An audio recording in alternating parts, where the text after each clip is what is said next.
આકાશવાણી અમદાવાદ વડોદરા. હવે સાંભળશો મહેસાણા જિલ્લાનું સમાચાર પત્ર. લેખક જયંતી ચૌધરી. મહેસાણા જિલ્લામાં શીતલહેરનો લોકો અનુભવ કરી રહ્યા છે. ઠંડીના કારણે લોકો તલનું કચરિયું આરોગીને ઠંડી સામે રક્ષણ મેળવી રહ્યા છે. ખેડૂતોએ રવિ પાકનું વાવેતર શરૂ કર્યું છે, જેમાં ઘઉંના પાકનું સારું વાવેતર થયું છે. મહેસાણા મહાનગરપાલિકા દ્વારા 3 કરોડ 79 લાખ રૂપિયાના ખર્ચે શહેરમાં આવેલી ઐતિહાસિક વારસો ધરાવતી 72 કોઠાની વાવનો જીર્ણોદ્ધાર કરાશે. કલા અને શિલ્પ સ્થાપત્યને જીવંત કરવામાં આવશે. આ સાથે આજુબાજુના વિસ્તારોને પણ સુશોભિત કરાશે, જેથી જાહેર જનતા માટે આકર્ષણનું કેન્દ્ર બનશે. જિલ્લામાં 7 વિધાનસભા મત વિસ્તારના 17,89,000 મતદારો ધરાવતા જિલ્લામાં મતદાર યાદી સુધારણાની કામગીરી કરવામાં આવી હતી. કડી તાલુકામાં આવેલ થોળ પક્ષી અભયારણ્યમાં શિયાળાની ઠંડીની શરૂઆતની સાથે દેશ વિદેશમાંથી હજારો કિલોમીટર અંતર કાપીને દુર્લભ યાયાવર પક્ષીઓનું આગમન થઈ ગયું છે. પક્ષીઓના કલરવની સાથે તેમને નિહાળવા માટે મોટી સંખ્યામાં પ્રવાસીઓ પણ આવી રહ્યા છે. બતક મોટી સંખ્યામાં જોવા મળી રહ્યા છે. થોળમાં 329 જાતિના પક્ષીઓ વસવાટ કરી રહ્યા છે.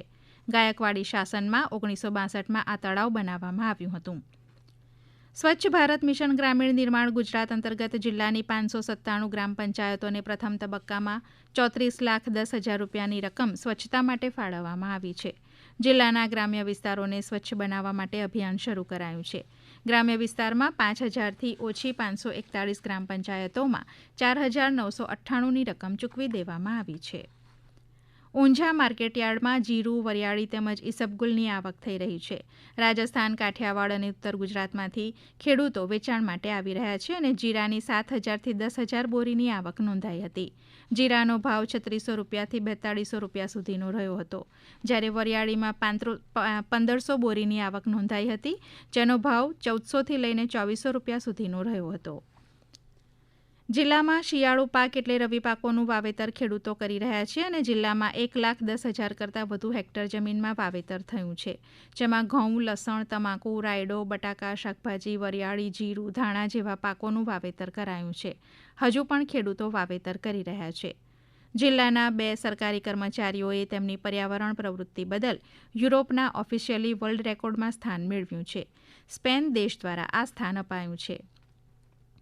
યુરોપિયન યુનિયનમાં વિશ્વના 27 દેશોનો સમાવેશ થાય છે.